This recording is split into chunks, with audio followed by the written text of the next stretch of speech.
Hi, this is Dr. Bebika. You're watching me on the Be Blunt podcast by Mr. KK. Please do like, share, subscribe, and share. I've had a blast here and stay tuned for more fun.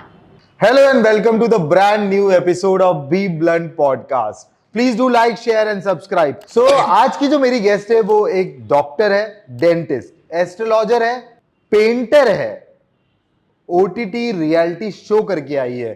Please welcome bebinca Dhurve. Dhanyawad. Thank you so much for having me, sir. It's a privilege to be here. Why you were the most hated contestant on Big Boss OTT season 2?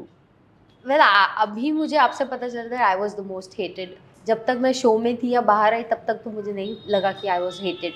तो I wouldn't say hated but most less powerful I can say, क्योंकि compare to be other people were social media में बहुत powerful, I was the least powerful. तो उनके लिए बोलने वाले लाखों लोग थे, मेरे लिए बोलने वाले हार्डली 1000 की गिनती में. अच्छा. हाँ, तो जब अभी आप बैठे हैं, आपकी फैन बेस मुझसे 20-30 गुना ज़्यादा है. एग्जाम्पल दे दिए. हाँ, और मैं अगर देखिए मेरी आपसे बहुत कम है, तो आपकी फैन बेस आपको सपोर्ट करेगी. आप कोई क्रिमिनल ऑफेंस कर लो फिर भी सपोर्ट कर रही है, आप कोई एथिकली गलत चीज़ कर लो, आप कुछ भी कर लो, आपको सपोर्ट कर रही है मेरी फैन बेस मुझे. तो जब 10 लोग मेरे लिए बोल रहे हैं, आपके लिए 10 लाख बोल रहे हैं, तो हेट किसकी तरफ ज़्यादा आने वाली है बताइए आप. What was with your reaction when you first came to know कि एल्विस जो है he got arrested? मेरा रिएक्शन ज़्यादा शॉकिंग नहीं था, क्योंकि मेरे डैड ने ये ऑलरेडी प्रेडिक्ट कर लिया था. Right, वो पेरेंट्स वीक में आए थे, दिन में कि आए कुछ थे. लीगल हैसल होगी. यस, वो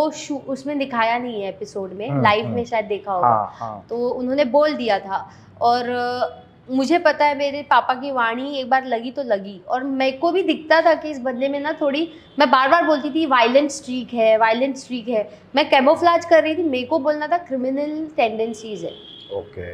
लेकिन मैं कैमोफ्लाज करके बोलती थी ताकि वो अच्छा सुनाई दे, क्योंकि आपको पता है मेरा नाम ऑलरेडी बदनाम कि भाई इतनी ज़्यादा ऑनेस्ट है कि कुछ बोल रही है और इंसान के सीधा दिल पे लग रहा है, दिल पे उनके घाव हो रहे हैं. तो मैं ऐसी हो गई थी, भाई मैं कुछ बोल ही नहीं सकती हूँ और बोलना भी है, तो मैं उसको थोड़ा मेलो डाउन करके बोलती थी. बहुत वायलेंट स्ट्रीक है, ये किसी पर भी हाथ उठा सकता है, मैं बोलती थी. मैंने अपनी नज़रों से देखा वो जिया पर भी हाथ उठाने वाला था एक पॉइंट पे. तो मुझे क्रिमिनल टेंडेंसीज दिख रही थी उसके अंदर. हाइपर है, टेम्पर, और कहते हैं ना कि सोचता नहीं है, तो वो दिख रहा था. तो मैं हैरान नहीं थी. बट जब मैंने उसके पेरेंट्स को मीडिया में जस्टिफाई करते हुए देखा and they were going through so much, मेरे को इतना बुरा लगा, मुझे इतना बुरा लगा. मैंने बोला यार they don't deserve to go through this, क्योंकि बहुत भोले और मासूम है उसके पेरेंट्स. उसके पापा तो एक वेल एजुकेटेड ये है, टीचर है इन अ गवर्नमेंट स्कूल. तो बहुत अफसोस हो रहा था. I stood up in his support. मैंने अपनी सोशल मीडिया से हर माध्यम से उसको पूरा सपोर्ट किया. सो जब तुम बिग बॉस में थी तभी तुमको मतलब अंदाजा था कि कुछ पूरा. तो मतलब ये ऐसा होगा. बिल्कुल. सो फिर तुमने उसको समझाने की कोशिश नहीं की या कुछ बात करने की उस टाइम पे, या सिनेरियो बना नहीं? अपने सेट ऑफ फ्रेंड्स से ज्यादा इन्फ्लुएंस्ड था, लाइक मलकान और and that girl and even Jiya, Manisha Rani. हाँ, जिया भी कभी इस ग्रुप में कभी उस ग्रुप में, बट वो भी इन्फ्लुएंस. तो ये लोग ना उसको इन्फ्लुएंस बहुत करते थे. तो एक पॉइंट पे मुझे लगा कि ये बंदा ना, मैं कुछ भी बोलूँगी ना उसको एक हाइपर या फिर नेगेटिव मैनर में ही लेगा, क्योंकि इसका माइंड अभी पॉइजन हो चुका है दूसरों से. तो जब आप देखते हो ना कि कोई पॉइजनड है, आप उसके हित में भी बोलने की कोशिश करो, वो इंसान आपको गलत ही समझेगा. तो मैंने फिर थोड़ी होप छोड़ दी उस पर, क्योंकि उस समय जब वो अरेस्ट हुआ और इतना सब तामाझामा हुआ, you are the first and only person जिसने अपफ्रंटली जो है बोला था, राइट, सपोर्ट किया था. तो उसने घर में भी बहुत मेरे साथ भी बर्ताव अच्छा नहीं रखा था एक पॉइंट पे, because he got poisoned by other people's thoughts. उसने अपना माइंड बहुत गंदा कर दिया था दूसरों के इन्फ्लुएंस की वजह से. हाँ, बट आई जस्ट विश, उसकी फैमिली से मेरी बहुत हमदर्दी है. आई जस्ट विश आगे जाके कुछ बुरा और ना हो. He gets out of already बहुत कुछ ये कर. Otherwise how he is as a person, you know him? KK ji, जब मैंने पहली बार उसको हाउस के बाहर, हाँ, जब मैंने पहली बार उसको शो के अंदर देखा था ना, मुझे नहीं पता था वो हमारे शो में आने वाला है. एक सेगमेंट था जहाँ पे वो बैठ के जज कर रहा था कुछ कंटेस्टेंट्स को. मैंने उसे बस देखा और मैं खुशी के बारे बोल पड़ी, यार ये बंदा एंटरटेनिंग है, मस्त है, इसको घर में भेजो. और कुछ ही सेकंड में घर में आया था. तो मैं बहुत पॉजिटिव थी उसके प्रेजेंस से, मैं बहुत खुश थी. बट धीरे धीरे एज आई टोल्ड यू उसको पॉइजन कर दिया गया पूरी तरह। तो मैंने देखा ये बंदा इजीली इन्फ्लुएंस होता है, इसका अपना माइंड और अपना हार्ट नहीं है, दिल का साफ है। एल्विश में एक खूबी है जो मुझे बहुत अच्छी लगी, वो किसी और की सक्सेस देख के ताली बजा के खुश होने वाला बंदा है, जो बहुत रेयर क्वालिटी होती है, जो मुझ में भी थी टूवर्ड्स पूजा मैम और पूजा मैम में थी टूवर्ड्स मी। मैं ऐसी थी कि यार मैं ना जीतूँ, पूजा मैम को जीतना चाहिए। तो एल्विश में वो क्वालिटी थी कि यार मेरा जीतना वितना क्या ही है, मेरा दोस्त जीत जाए ठीक है। तो वो क्वालिटी बहुत रेयर है और मुझे लगता है जिनके अंदर ये क्वालिटी होती है उनके ऊपर भगवान का हाथ रहता है। तो ये क्वालिटी मुझे उसमें बहुत अच्छी लगी थी। तो इस क्वालिटी से कभी आगे जाके प्यार हुआ? नहीं, एल्विश से कैसे प्यार हो सकता है? नहीं आई एम सॉरी, थोड़ा प्यार सा ब्रॉड, एल्विश से कैसे प्यार आई होता? Tell you, I in general I don't fall for guys younger than me. वो मुझसे छोटा है कुछ हाँ। साल, बहुत ऐसे बड़ा डिफरेंस बट हाँ, कुछ साल। हाँ, वो 1-2 कुछ साल साल छोटा है भी, शायद। हाँ 2-3 साल छोटा है। हाँ, वो कुछ साल भी मेरे लिए बड़ी बात है, हाँ। क्योंकि I am somebody, I always fall for mature, educated, sensible and more dignifiedly grown men. तो I don't fall for boys. मैं पूरे शो में बोल बोल के थक गई। वो आते थे, फ्लर्ट करते थे, मेरा अटेंशन ग्रैब करने की कोशिश करते थे, ज़बरदस्ती मुझे अपने साथ बिठाते थे, मैं भागती थी उनसे। तो आप देखिएगा शो, तो मैं यही कहती थी I don't like boys, I want a man, leave. तो प्यार तो नहीं हो सकता है। और बिग बॉस ने बहुत नाइंसाफ़ी की हमारे साथ, अच्छे लड़के नहीं भेजे और they were trying to pair me up, the show makers were trying to pair me up कि तुम्हारी किसी से केमिस्ट्री दिख रही है। मैंने कहा नहीं यार, मतलब they are not the right kind of men to be with. I mean but with your permission they have to do that, कि वो स्क्रिप्ट भी कर सकते थे। नहीं, वो स्क्रिप्ट क्यों करेंगे, जो चीज़ दिखेगी वो थोड़ा करेंगे। लेकिन वीकेंड के वार पे थोड़ा हिंट दे देते हैं आपको और वो देखना चाहते हैं आप ऐसे रिस्पॉन्ड करते हो। अगर आप सही रिस्पॉन्ड नहीं कर रहे हो वो आगे नहीं ले जाएंगे। हाँ, ये एक उनकी खासियत तो है। या नहीं, बिग बॉस वाले बहुत ऑनेस्ट है, बहुत रियल है। आखिर ये झगड़े जो होते थे बिग बॉस के घर में अभिषेक से या फिर मनीषा रानी से, ये झगड़े होते ही क्यों थे? इसकी शुरुआत किस पॉइंट से हुई? देखिए क्या हुआ था ना, या फिर क्या वो गेम प्लान था? नहीं, उनका होगा, मेरा नहीं, क्योंकि मैं बिना प्लानिंग के गई थी और निकली भी किसी बिना प्लानिंग के। तो उनका हमेशा माइंड में कुछ ना कुछ गेम प्लान चलता रहता था against you, against me specially. Because देखिए शुरू में ना, शुरू के कुछ दिन I was friends with them. Initially I connected, बहन वाला मुझे तो कभी बहन नहीं बुलाया उसने। अच्छा। आई विश मुझे बुला लेता। उसने सबको बहन बुलाया। नहीं, मैं मनीषा की बात कर रहा हूँ। हाँ, वो उन लोग का। इनिशियली ना मुझे मनीषा की पर्सनालिटी फनी लगी और मैं जैसे एंटर किया मुझे सब बड़े बोरिंग लगे और मैं थोड़ी एंथुसियास्टिक और फनी हूँ। तो मुझे लगा यार ये मस्त मजा, चलो मस्ती करेंगे साथ मिलके, बिग बॉस के घर में आए हैं, अच्छा एक्सपीरियंस चाहिए। इनिशियली मेरी उससे अच्छी थी। फिर मेरी अभिषेक से वाइब थोड़ी मैच नहीं हुई, क्योंकि मुझे उसमें ना एक अगली एरोगेंस सेंस हुआ और मैंने एक्सप्रेस भी किया इन अ वेरी रिस्पेक्टफुल वे कि तेरा ना बदतमीजी करना, नीचा दिखाना और दूसरे को खुद से बहुत कम समझ के पैरों तले रखने की कोशिश करना, ये मुझे सेंस हो रहा है, मुझे अच्छा नहीं लग रहा, मैं तेरे से बात नहीं करना चाहती। उसका ईगो हर्ट हो गया। फिर वो फेस रीडिंग टास्क आया, मुझे सच बोलना था, मैंने सच बोला, उसका और ईगो, जेल के अंदर जो था उसका और ईगो हर्ट हुआ, बहुत उसका ईगो हर्ट होता रहा। वो बंदा सच नहीं सुन सकता, उसका ईगो ही हर्ट होता रहता है। फिर उसको ये हजम नहीं हो रहा था कि मेरी मनीषा से इतनी अच्छी क्यों बन रही है। तो उसका ऐसा था, अगर इसकी मेरे से नहीं बनी, इसकी किसी से नहीं बननी चाहिए। वो प्रैक्टिकली मेरी पूजा मैम से भी बनवाना नहीं चाहता था। वो मेरी हर रिलेशनशिप बिगाड़ना चाहता था वो लड़का, और उसके साथ मनीषा ने फिर टाई अप कर लिया। Okay, against you. तो वो दोनों, हाँ, तो उनका ऐसा था कि इसकी सबसे बन रही है और गेम के या शो के सबसे प्राइम कंटेस्टेंट्स में सेंसिबल एंड मैच्योर और कहते हैं ना टॉप नॉच इन्फ्लुएंशियल लोगों के साथ इसकी क्यों बन रही है जब हमसे नहीं बनी। भाई तुम गटर छाप हो इसलिए नहीं बनी, सिंपल। तुम्हारा लेवल नहीं है मेरा, इसलिए तुम्हारी मेरी नहीं बनी। और जिनसे मेरी बन रही है वहाँ पे there is a soulful connection, it's very real and people can sense it. तो मेरा इतना है, मुझे नहीं पड़ी तुम्हारी किससे बन रही है, मुझे नहीं पड़ी तुम झुंड बना के वहाँ मेरी बिचिंग करते हो, मुझे नहीं पड़ी तुम दिन भर किसी के बारे में किसी और को इन्फ्लुएंस या पॉइजन कर रहे हो। If I am not interfering in your friendships, why are you interfering in mine? वहाँ इंसान की नीयत दिखती है ना। तो मुझे बड़े बदनीयत लगे दोनों। और उनको क्या खटक रहा था कि ये जीरो प्रोफाइल की लड़की होकर इतना आगे क्यों जा रही है। They couldn't tolerate that fact. तो इसीलिए they were against me and they were trying to torture me throughout the game. और जब एक ही इंसान के खिलाफ लोग झुंड बना के आते हैं ना, क्योंकि जी अभी सलमान सर का ही डायलॉग है, झुंड में तो सुअर आते हैं, शेर अकेले लड़ता है।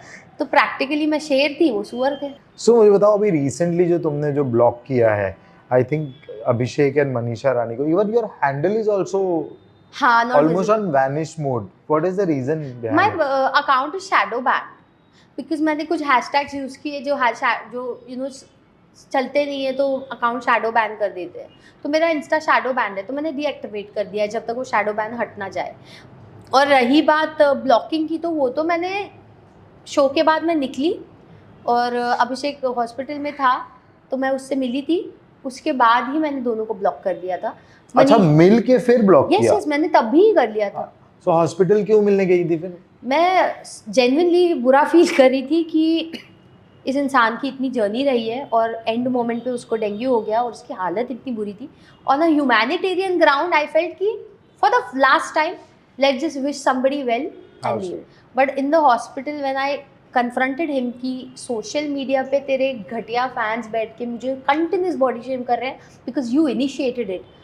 अभी आप के जी चलिए, मेरी आपकी गंदी अनबन हुई है, आपने मुझे 4 बातें बोली है, मैंने बोली है, सब खत्म हो गया, मैं आपको बोलूँ यार तेरी बोलने की वजह से यार ऐसा हुआ है, this is not right, you should not teach this to your audience because तेरे फॉलोअर्स छोटे बच्चे हैं, तू क्या सिखा रहा है? आज तू ये मेरे साथ कर रहा है, वो स्कूल में जाके किसी बच्ची के साथ करेंगे, हैरेसमेंट है यार। अच्छा, इतने हार्डकोर फॉलोअर्स होते हैं इन लोगों के? प्रैक्टिकली नहीं होते हैं के जी, वो पीआर था। Okay. Fake IDs with no DP with no follower, bot accounts बनाए जाते हैं और किसी के खिलाफ छोड़ दिए जाते हैं, चलाया जाता है, ये होता है। और ये रोहित शेट्टी सर ने भी एक इंटरव्यू में डिस्क्लोज किया था विद ललन टॉप चैनल, जो मैंने रिसेंटली देखा कि कैसे एक्टर्स है ना एक दूसरे के खिलाफ पीआर करते हैं जब उनकी मूवीज आती है। तो ये सड़क छाप सोशल मीडिया वाले सोचते हैं कि वो उस लेवल पे जाके कुछ कर सकते हैं, तो ये सब पीआर था, it was nothing hardcore. But otherwise any publicity is a good publicity. I don't believe because आपने एक यंग ऑडियंस को गलत डायरेक्शन में डायरेक्ट कर दिया, आपने यंग लड़कों लेकिन को, तुमने बोला ना वो यंग ऑडियंस ही नहीं है क्योंकि वो उन्होंने बॉट चलाया था पूरा। बट फिर भी जो लोग देख रहे हैं उसके जैसी कुछ नेगेटिव पर्सनालिटीज देख के इन्फ्लुएंस हो रही है। हाँ, प्रैक्टिकली वो स्कूल में जाके बेचारी बच्चियों को बॉडी शेम करेंगे और बोलेंगे this is cool, you're normalizing and making body shaming cool, so you're a threat for the upcoming generation and you're a disgust for it. That's what I feel. This is not right. Salman sir ने जो है आपको जो data था वो क्या था, वो एपिसोड क्या था? देखिए, सलमान सर ने तो मुझे हाँ एक एपिसोड में डाटा था जहाँ पे ना जैड और आकांक्षा का किस हुआ था। हाँ। तो क्या हुआ था, वो आइडिया कि उनकी किस करवानी वो अविनाश का था। अच्छा। और वो लगातार पुश कर रहा था हम लोग ये करवाएंगे। मैंने मना किया कि अविनाश नहीं करेंगे, डैड कर लेगा क्योंकि उसमें भरी हवा भरी है, वो कर लेगा। तो अविनाश कहता नहीं करेगा, वो बोल रहा है आकांक्षा से मुझे घिन मच रही है आजकल। हाँ। मैं नहीं करना चाहता, मुझे पसंद नहीं आ रही है। मैंने कहा भाई वो अलग बात है, बट जैड में अलग चीजें हैं जो कर लेगा। तो फिर वो पुशिंग, तो फिर उसने बोला नहीं हम करवा के रहेंगे। मैंने बोला मत। तो वो मुझ पर चढ़ गया अविनाश की तू कुछ आइडिया भी नहीं दे रही है, ऊपर से जो मैं आइडिया दे रहा हूँ वो भी चुप करा रही है। मैं एकदम ऐसे हो गई। फिर मैंने कुछ दिया ही नहीं आइडिया। फिर मुझसे पूछने लगे, मैंने बोला अच्छा तो एक काम करो इनके आईब्रो शेप करवा दो। तो वो कहने लगा विविका नहीं फिर तेरे भी शेप करेंगे। मैंने करवा दो, अगर मैं किसी के साथ इतना कर सकती हूँ तो मैं बैठ भी सकती हूँ कि भाई तू मेरा भी कर ले, इतनी मुझ में कैपेसिटी है।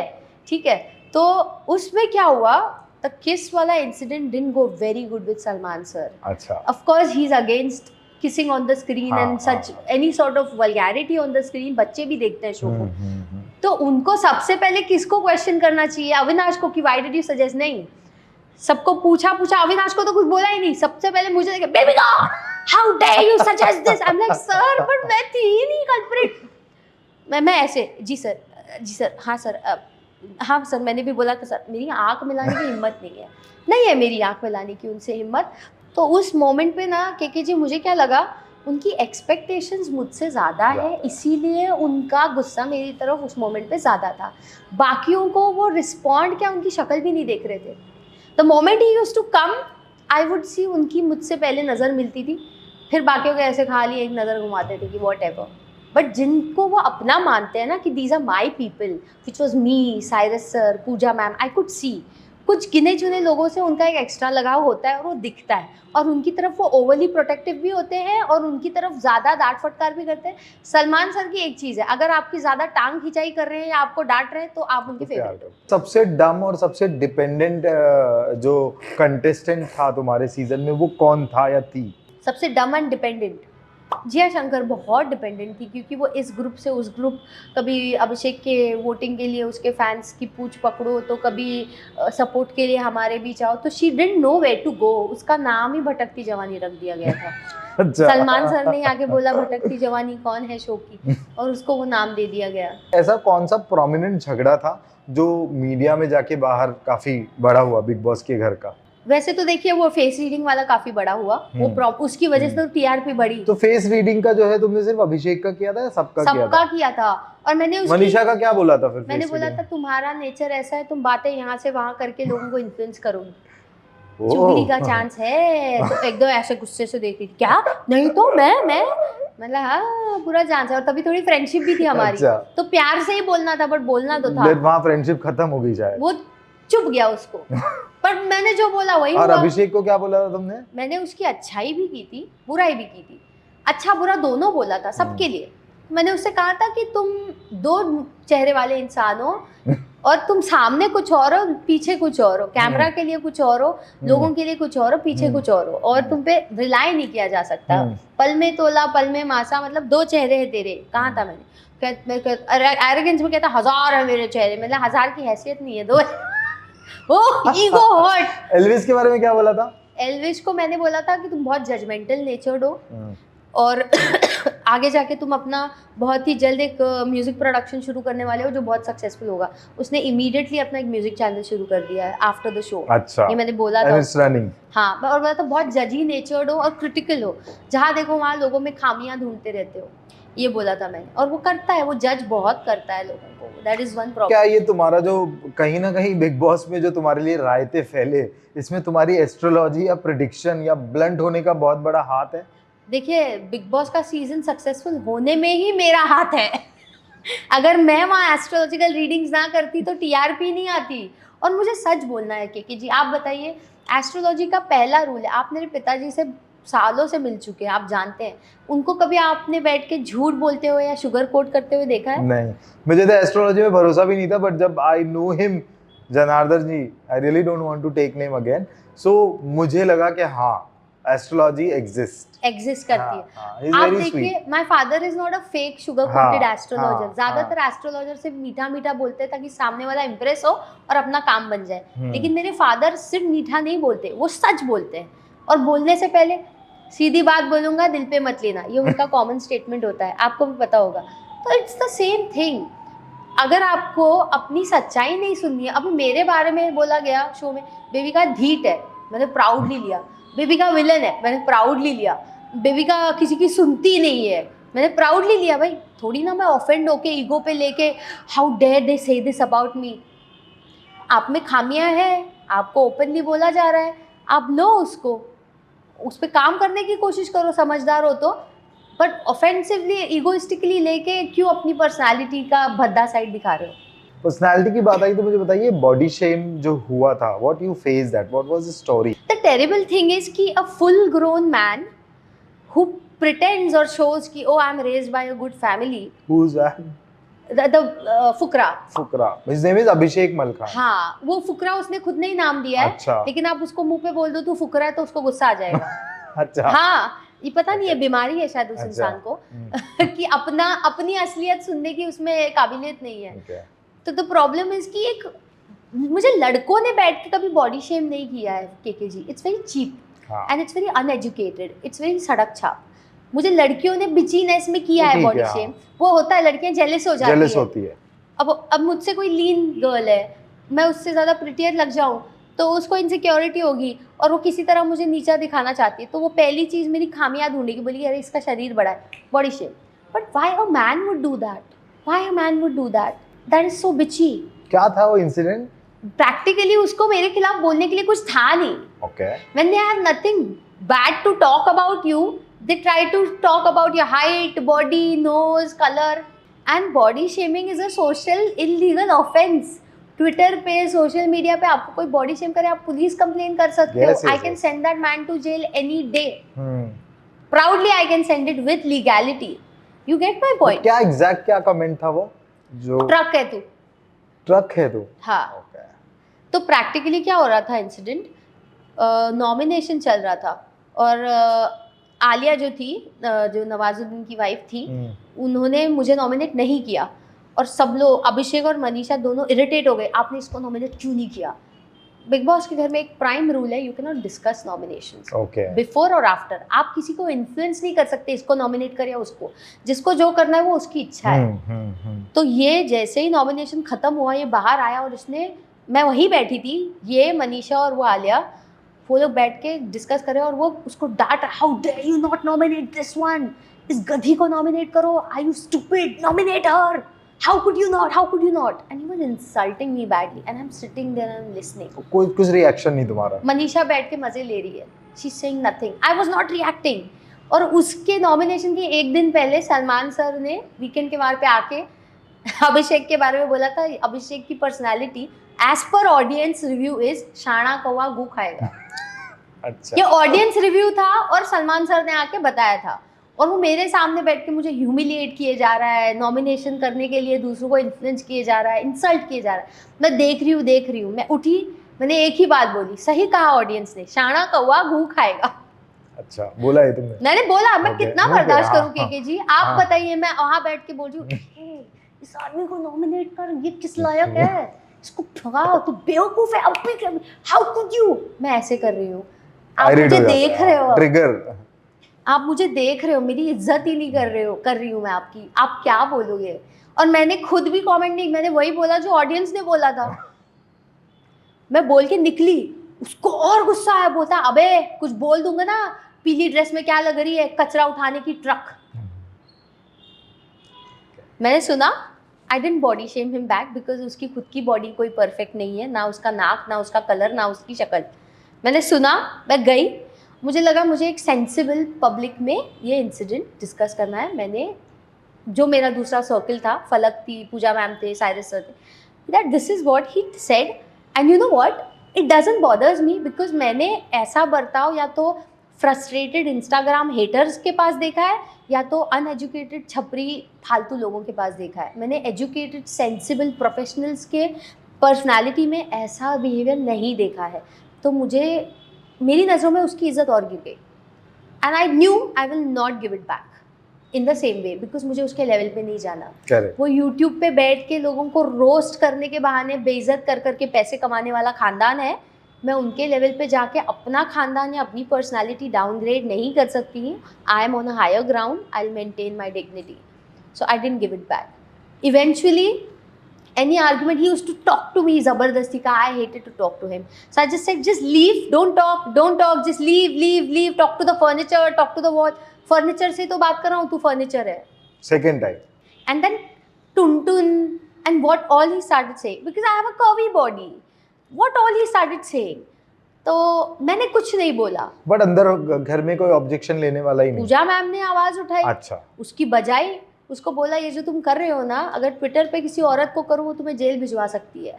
फिर फटी उसकी, आया बेबी का आई एम सॉरी. मैंने बोला ma'am give me my time because he is just doing that to impress you, not because he is guilty, give me my time.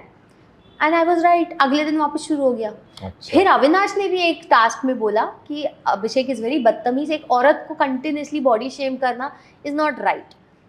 फिर मैं जब शो के बाद अपने कुछ फ्रेंड्स से मिली, दे वर लाइक बेबिका, वो ऐसा लग रहा था जैसे man likes you, he is behind you, he wants you, just because उसको तेरा अटेंशन नहीं मिल रहा है, he is mean to you. And this came from a very sensible male friend of mine जो यूके में रहता है. He works for the defence there. एक समझदार अक्लमंद इंसान है जिसको ह्यूमन साइकोलॉजी समझ आती है. तो जब कोई लड़का, वो होते हैं ना सड़क छाप लड़के जो एक लड़की के अटेंशन के लिए डेस्परेट होते हैं, बट वो अटेंशन ना दे रही हो तो कुछ गंदा बोल दो ताकि अटेंशन मिल जाए, बस मिल जाए अटेंशन इसका, वो वैसी हरकत थी. क्या तुमको लगता है कि बिग बॉस के घर का वास्तु ही ऐसे बना है कि वहाँ लोग जाके लड़े झगड़ा करे, ये सब है? There is a very high chance, क्योंकि जब एंट्रेंस से ही आप एंटर करते हो ना, एक वाइब आती है, मुझे अच्छी नहीं आई. मुझे ये ऑकवर्ड लगा, बाथरूम की पोजीशनिंग, बेडरूम की पोजीशनिंग, किचन की पोजीशनिंग, और वो मुझे ऐसा, और बाथरूम की पोजीशनिंग ना, मैं आपको कहूँ कि वो जो एंट्रेंस है ना, वो हमेशा नॉर्थ फेसिंग होना चाहिए for a happy ambience and environment, खुशहाली और सुखी परिवार के लिए, या कुछ हो ना एक अच्छे माहौल के लिए नॉर्थ फेस। बट मुझे वो यमा का द्वार लगा, साउथ फेसिंग लगा, हेल एंट्रेंस।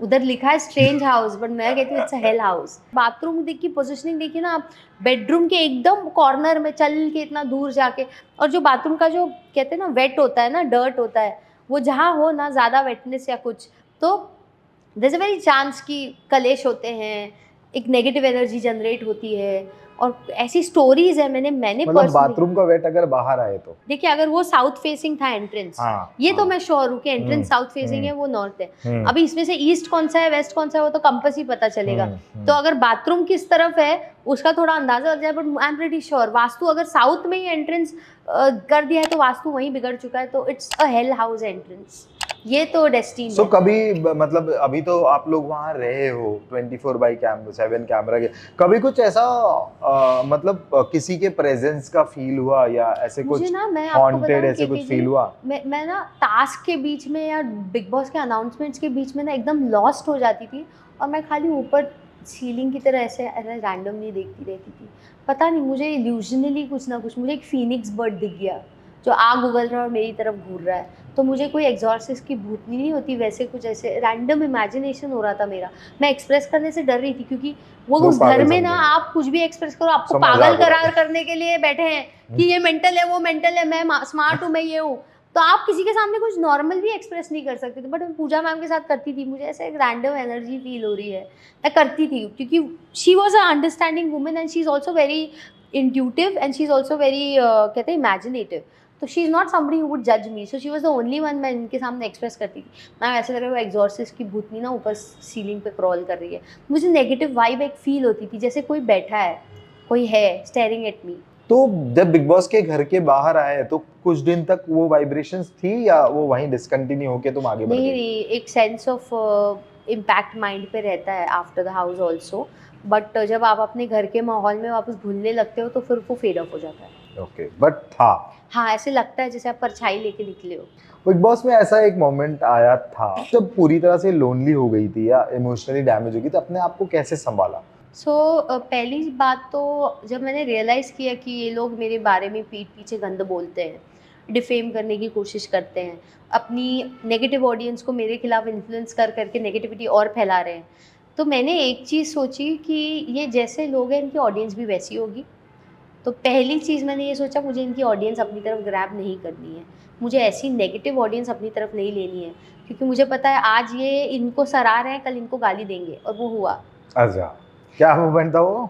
और अब बाहर देखिए हाँ, उनका सोशल मीडिया, हाँ, जो हाँ। कितनी बदनामी इन लोगों के बारे में, कितना गंद बोलते हैं लोग। हम्म। मेरे को बॉडी शेमिंग के अलावा कुछ नहीं मिल सकता, क्योंकि उससे ज़्यादा मेरे में कुछ गलती नहीं है। तो जब मैं हाँ। लोभ हुई ना, मैंने सोचा कि ऐसे इलिटरेट हैं, ना दुनियादारी की एजुकेशन है, ना बुकिश, ना लिटरेसी, और छोटी गंदी सोच रखने वाले लोग मेरे बारे में क्या सोच रहे हैं या क्या बोल रहे हैं, इस पे मैं अपने आप को इन्फ्लुएंस होने दूँ, जबकि मेरी तरफ मेरे साथ खड़े हुए लोग इस इंडस्ट्री के लेजेंडरी एक्टर्स और पर्सनालिटीज़ है जिन्होंने मुझसे साइरस, ज़्यादा पूजा या दुनियादारी देखी और क्या अचीव किया है। They are top notch people, they are standing by me. भाई, I am privileged, I am blessed, I am strong, you get my point, I am getting strength, I am blessed. ऊपर वाले ने भेजा उनको मेरे लिए, वो ना होते तो उस सीजन में मैं ट्रॉमेटाइज हो सकती थी। फैक्चुअली बताती हूँ, पावरफुल हूँ, मेंटली स्ट्रांग हूँ, पर इतनी नहीं कि मतलब उनकी वजह से मुझे बहुत पुश मिला है, तो उन दोनों की वजह से। तो मैंने कहा यार मेरे साथ क्वालिटी है, क्वांटिटी देख के क्यों इन्फ्लुएंस है। तो I got that attitude in me कि भाव कचरे के पीछे मैं हीरे को थोड़ी नज़रअंदाज करूंगी। So that's the way you fight back Yes, with they are them. majorly the reason why I got more strength. First question किया था वो, उसकी बहुत सारी रियलिटी देखो, अभी वो अंडरलाइन हो रहा है कि you are the most hated person in the house, लेकिन मेरे ख्याल से सलमान के बाद तुम ही ज्यादा पॉपुलर थी वहां पर, क्योंकि वो स्टैंड आउट थी ना, कि मोस्ट हेटेड जो होता है ना वो हमेशा स्टैंड आउट होता है। तो मुझे लगता है कि भाईजान के बाद जो है वो तुम सबसे आप ज्यादा मुझे पॉपुलर बताइए, थी। इस सदी के सबसे पॉपुलर और सक्सेसफुल एक्टर है Salman sir. He is also hated so badly by certain people, हाँ हाँ but then he's loved so badly by certain people. तो आप एकता मैम की बात कर लीजिए. I met her recently after Big Boss and she told me कि how was your journey? Then I said it was very challenging ma'am. मेरे लिए सबसे ज़्यादा चैलेंजिंग थी, कोई सपोर्ट नहीं था ऑडियंस का और कुछ नहीं, फिर भी इतना आगे आई. और मेंटली चैलेंजिंग है, आसान नहीं है. डैड बीच में बोल पड़े इसके शत्रु बहुत थे. बोला वो तो बननी है, हरकतें हमारी ब्लंट है। तो फिर एकता मैम हंस के बोले कि बनेंगे ही, जो सक्सेसफुल होता है या जिसकी पर्सनालिटी में बात होती है उसी के शत्रु बनते हैं पंडित जी. आपको पता है आपके कितने हैं, आपको पता है मेरे कितने हैं. तो कुछ बात होगी तो शत्रु बने हैं ना, तो वो बात होती है. अभी रिसेंट बिग बॉस की हम बात करें तो ये बिग बॉस मुझे कुछ बहुत ज्यादा फैन फेस्ट जैसा लगता है कि सारे इन्फ्लुएंसर्स है, और व्हाट इज योर ओपिनियन? मुझे लगता है इन्फ्लुएंसर्स का जो मार्केट है ना, ये बहुत टेम्पररी, शैलो और हवाई है. ओके एक पॉइंट पे एकदम बूस्ट होगा, एक पॉइंट पे इतना फेड ऑफ. आने वाले 10 साल में आपको क्या लगता है इन्फ्लुएंसर्स की वैल्यू रहेगी? हर तीसरे घर में हर आदमी इन्फ्लुएंसर्स होगा. बट घूम फिर के जो टीवी पे आ रहा है या बड़े पर्दे पे आ रहा है या ओटीटी पे आ रहा है और कुछ अच्छा करके दिखा रहा है, उसकी वैल्यू होगी. राइट. तो आप बैठ के अगर रील्स ही बना रहे हो, रील बनाने वालों की जिनके करियर की शुरुआत सोशल मीडिया से हुई है, उनकी नेचुरली कोई वैल्यू नहीं रहेगी. आने वाले टाइम में लोग ऊख जाएंगे कंटेंट क्रिएटर्स से. तो उसके फैंस भी मुझे लगता है वैसे ही रहेंगे. एक पॉइंट पे आपको पसंद कर रहे हैं, सालों साल आपको पसंद नहीं कर पाएंगे. नया क्रिएटर आएगा उसकी तरफ चले जाएंगे, फिर नया आएगा उसकी तरफ चले जाएंगे. तो कंटेंट क्रिएटर्स का पर्पस भी घर के अंदर ऐसा है कि वो 30 सेकंड से ज़्यादा एंटरटेन नहीं कर सकते. एक्टर्स को आप बोलो अलग अलग किरदार निभाने की आदत है, एंटरटेन करने की आदत है, ज़्यादा इंटेलेक्चुअल है, ज़्यादा वर्सटाइल है और ज़्यादा परफॉर्म कर सकते हैं लंबे अरसे तक. मोनोलॉग हो या कोई बड़ा शो करना हो, आप समझ रहे हैं, हमको स्टेज पे लगातार टायरलेसली वर्सटैलिटी के साथ डटे रहने की ना आदत है, हमारी पर्सनैलिटी वैसी है. तो आप हमें बिग बॉस जैसे चैलेंज में एक्टर्स को रखोगे ना, उस शो में कंसिस्टेंसी देखी मसाला जाएगी. मिलेगा, मसाला भी मिलेगा, कंसिस्टेंसी और रियलिज्म भी. Actors are more real than social media people. Social media क्या है? एक धकौसला है. आपने ज़िंदगी की शुरुआत धकौसले से की है, आप रियलिटी शो में क्या रियल रहोगे? एक्टर्स क्या है? वो अपनी रियलिटी स्क्रीन पे भी जीते हैं, स्क्रीन के बाहर भी जीते हैं. Actors are more honest than social media people. तो you need more honest people on the screen in reality shows, real people who can give you the right. अच्छा, मुझे ये चीज नहीं समझ में आता है कि ये इन्फ्लुएंसर्स जो है, अभी जैसे फॉर एग्जांपल इस घर में एक बंदी आई हुई है, वड़ा पाव गर्ल. हाँ. ओके, चंद्रिका दीक्षित. वो वड़ा पाव बेचते हुए ऐसा क्या हुआ जो उसने जो है वो स्पोर्ट कार ले ली, आईफोन ले लिया, then she is in the Bigg Boss. What is your opinion about हर?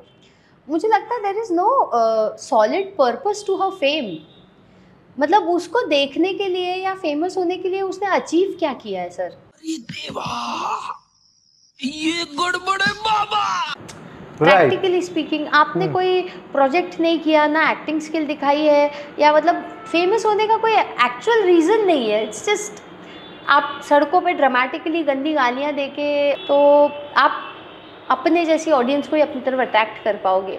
माना एक सेंसिबल ऑडियंस की गिनती कम है, बट है, आप क्वालिटी ऑडियंस नहीं अट्रैक्ट कर पाओगे. तो वो बिग बॉस की तरफ भी क्वालिटी ऑडियंस अट्रैक्ट नहीं कर पाएगी. और कितना देखेगा उसको कोई? जैसे कि मैंने कहा, सोशल मीडिया वालों का ना परफॉर्मेंस और का क्या ही करेगी अंदर, क्या ही करेगी, लिमिटेशन है. 1 मिनट की रील 30 सेकंड, 1 मिनट से ज़्यादा फिजल ऑफ हो जाएगी. There is no point. What is your opinion about polygamy? Not a supporter. Pathetic concept है. और polygamy on a personal note मेरे पूरे ख़ानदान में मैंने नहीं देखी, मेरे फ्रेंड सर्कल में नहीं देखी, मेरे आसपास नहीं देखी. अगर किसी रिश्ते में मैंने कोई उलझन देखी है तो लोग या तो अलग हो जाते हैं, या तो अपनी अपनी राह चुन लेते हैं, या तो बिना डिवोर्स लिए फिर भी साथ ले लेते हैं. मतलब कुछ कुछ होता मुझे है. लगता है पूरे इंडिया में 5 केसेस भी नहीं होंगे ऐसे, क्योंकि कोई भी एक फीमेल है वो चाहेगी नहीं कि मेरे साथ में दूसरी भी. आप सोचिए ये उल्टा कर दिया जाए तो कितना. हाँ, मैं उसमें बोल रहा था, क्या एक आदमी जो है वो अपनी औरत के 2 आदमी होने देगा? गलती कहीं ना कहीं फीमेल की भी है. उनको एक्सेप्ट नहीं करना चाहिए था. राइट. क्योंकि आप एनकरेज कर रहे हो. कौन सबसे कनिंग गेम खेलता है OTT 3 में? मुझे अरमान लगता है. वो अभी भी ओवर पावर जैसा है ना। वो बहुत ही डोमिनेंट है, बहुत ही डोमिनेंट और प्रिटेंशियस और है, फेक फेक भी है। I just don't like the personality. All three I think they ये 3 वही 3 है जो तुम्हारे पीछे जो 3 थे। हो सकते हैं, एक ही थाली के छट्टे पट्टे हो सकते हैं, बट पर्सनली कुछ नहीं है, मैं उनको जानती भी नहीं हूँ। बट जब एज अ व्यूअर मैं देख रही हूँ, आई एम सॉरी, मज़ा नहीं आ रहा है। मैं एक पॉलीगमी वाली सिचुएशन देख के कैसे खुद को एंटरटेन कर सकती हूँ? It's not entertaining. मेरा पहला motive of watching big boss is मुझे कुछ मसाला एंटरटेनमेंट चाहिए entertainment, हाँ। और मुझे कुछ यूनिकनेस चाहिए। झगड़ा करो, लड़ो, झगड़ा तो मरो, चलो मारो। इंसानी स्वभाव है, किसी का झगड़ा देखने के लिए सब खड़े हो जाते हैं, हाँ। ये इंसानी स्वभाव है, स्वाभाविक बात है, but this is not entertaining. Who will win the game and why? I want to see Ranveer sir और साई, इनमें से कोई to win the game, but Kataria has come with Elvish's army and Elvish की army is very good with voting and at the end it's all about voting.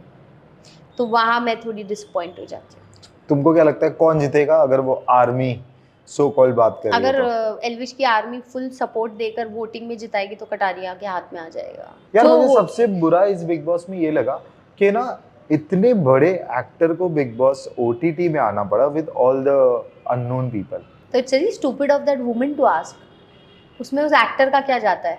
हाँ मतलब वो actor ने तो हंसा ही होगा। रणवीर वो शोरी और अपने वो आप में modest है, he's a legend। He is a humble गाय। मेरे तो फेवरेट है पर्सनल। I love him.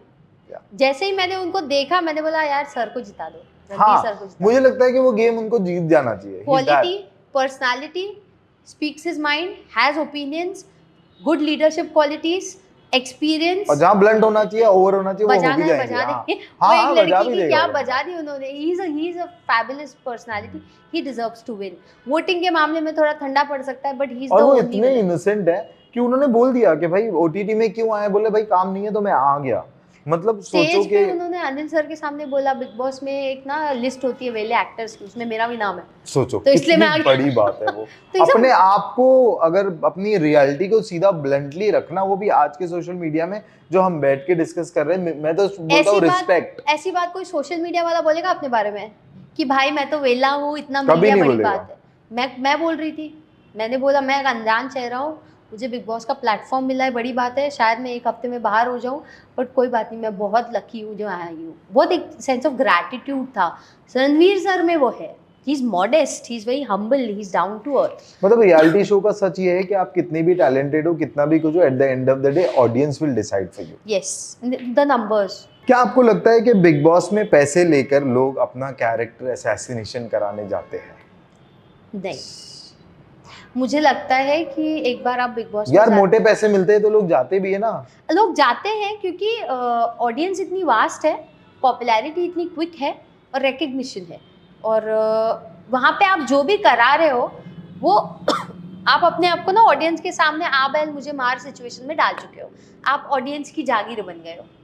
तो और लोगों का ओपिनियन रखने पे आपका हक नहीं है, कंट्रोल नहीं है, जिसको जो सोचना है वो सोच सकता है। कैरेक्टर असैसिनेशन तब होगा जब आप सब कुछ पर्सनली लेना शुरू करोगे, या आप पब्लिक के नरेटिव के हिसाब से या लोगों के नरेटिव के हिसाब से हामी भरोगे। मैं नहीं भरती हर किसी के नरेटिव के बट हिसाब से लेकिन हामी। लोगों को पता होता है कि भाई बिग बॉस के घर पे जाने से होगा क्या। या बट सर, सबकी एक्चुअल पर्सनालिटी वो खुद दिखा रहे, कुछ स्क्रिप्टेड नहीं है। हाँ नहीं, वो तो स्क्रिप्टेड नहीं है। मैं बोल रहा हूँ क्या एक अच्छा पैसा और फेम जो है वो लोगों को बिग बॉस में जाने के लिए बट कई प्रोत्साहित लोग करता है। हैं जिन पे ऐसा इम्पैक्ट पड़ता है कि सालों साल बेचारे ट्रॉमेटाइज भी होते हैं, कुछ कंटेस्टेंट्स गायब हो जाते हैं। गायब हो जाते हैं। कई लोग हैं जो अपने आप को और पुश कर रहे हैं और काम कर रहे हैं, and they are keep going in life. तो अब मेरा देखिए, मैं बैलेंस्ड हूँ, मेरा और एक करियर भी चलता है, अभी मैं एक शो करके भी निकली हूँ, अभी मैं आगे और कर रही हूँ। आपका जो लेटेस्ट सॉन्ग है हाँ। बोटी बोटी, इस सॉन्ग के जो लिरिक्स है वो किस लिरिसिस्ट से या कसाई से लिखा है? कौन है भाई ये? कसाई से। हाँ, वो बोटी बोटी कर डालूंगी, राइट? या ये मेरे ही लिरिक्स थे। तो बिग बॉस के घर में ही टास्क दिया गया था और अच्छा। मैं फ्रस्ट्रेटेड थी 2 लोगों पे जो मुझे टॉर्चर कर रहे थे। कौन और कौन? वो दो जिनका आपने जिक्र भी किया है, उनकी वजह से तो मैं करते करते करते एल्विश पीछे खड़ा था, पूजा मैम सामने बैठे थे, मैं बोलते इनकी तो मैं बोटी बोटी कर दूंगी। तेरी बोटी बोटी कर दूंगी। वो देख के एल्विस जो हंसने लगा और लोट पोट होके, और पूजा मैम इशारे कर क्या बोली बोटी क्या बोली, तो वो आपस में हंसने लगे। तो वो टास्क ऐसा था, मुझे किसी को रुलाना था, मैंने रुलाया, गुस्से से भी रुलाया, हंसा हंसा के भी रुला दिया। ओके इतना हंस रहे थे, उनके आंख से आंसू आ रहे थे, सबके आंख से आंसू आ रहे थे। तो वो सिंगल हैंडेडली मैंने वो टास्क परफॉर्म किया था। तो वो जो वर्ड वहां से निकला, तो तब से सब कहने लगे, पूजा मैम ने सजेस्ट किया you should make a song on this. तो फिर मैं बाहर निकल के मैं उसी So, फिर क्या ये बोटी बोटी सॉन्ग जो है वो इंस्पायरिंग है जो रिसेंट लोगों को सिचुएशन से? If a man cheats on a woman, हाँ rather than crying in a corner he cheated on me girl करके कोई दूसरा बंदा देख के, या यू नो ऐसा करने से, आई एम नॉट दैट वुमन की मतलब शाई डाउन एंड हैरिस हरसेल्फ कि अरे मेरे साथ क्या हो गया। आई am not a victim card player. मैंने पूरे शो में भी विक्टिम कार्ड नहीं खेला है कहीं पे भी। I have never played very blunt. Very honestly, जो दूसरों के लिए आसान था कि जहाँ मौका मिला आंसू बहाओ, ऑडियंस को दिखाओ और दिखाओ मैं विक्टिम हूँ, मैं ये नहीं करती। तो असल जिंदगी में भी मैं विक्टिम नहीं हूँ। मुझे बताओ ये रिसेंटली जो है मलखान क्या है ये? I don't know, I don't care. These brothers roasted your Boti Boti album. So what your reaction?